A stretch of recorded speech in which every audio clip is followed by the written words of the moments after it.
အားလုံးပဲမင်္ဂလာပါခင်ဗျာဒီနေ့မှာတော့ကျွန်တော်ကစားလို့အရင်ကောင်းတဲ့ကြက်သားပင်စင်းကြော်လေးကြော်ပြပေးမှာဖြစ်ပါတယ်ခင်ဗျာ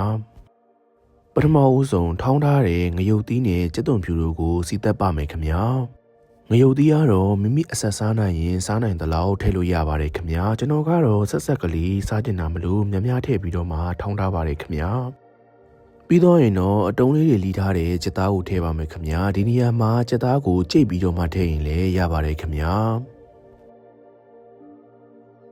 အရသာအတွက်ပဲငပြရဲ့အကြီးကြက်သားမုတ်ခရုစီတို့ကိုထည့်ပါမယ်ခင်ဗျာအချိုးအရသာအတွက်တကြားလေးအနေငယ်ကိုလည်းထည့်ပါမယ်ခင်ဗျာ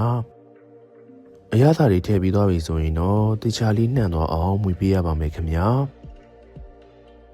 အယောင်လေးအနေငယ်လှသွားရန်အတွက်ကြံညိုအနေငယ်ကိုလည်းထည့်ပါမယ်ခင်ဗျာကျွန်တော်စားဖို့တဲ့ပကပောင်းရဲ့အရသာကအချိုးကောအဆက်ကောပါတာမလို့တကြားဟောကြံညိုကိုကျွန်တော်သုံးထားပါတယ်ခင်ဗျာကြက်သားတွေကြက်သွားပြီဆိုရင်တော့ပင်စင်းကလေးအုပ်ပြီးတော့မှချလိုက်လို့ရပါပြီခင်ဗျာကျွန်တော်တခုပြောချင်တာကပကပောင်းရွက်နဲ့ပင်စင်းရွက်ကအနက်မတူဘူးလို့ထင်ပါတယ်ခင်ဗျာအခုဆိုရင်တော့ဆက်ဆက်မူးမွေးလေးနဲ့စားလို့ကောင်းတဲ့ကြက်ပင်စင်းလေးကိုရပါပြီခင်ဗျာကျွန်တော်ရဲ့ဗီဒီယိုလေးကိုဆုံးဖြတ်ကြည့်ရှုပေးကြတဲ့အတွက်လည်းကျေးဇူးအများကြီးတင်ပါတယ်ခင်ဗျာ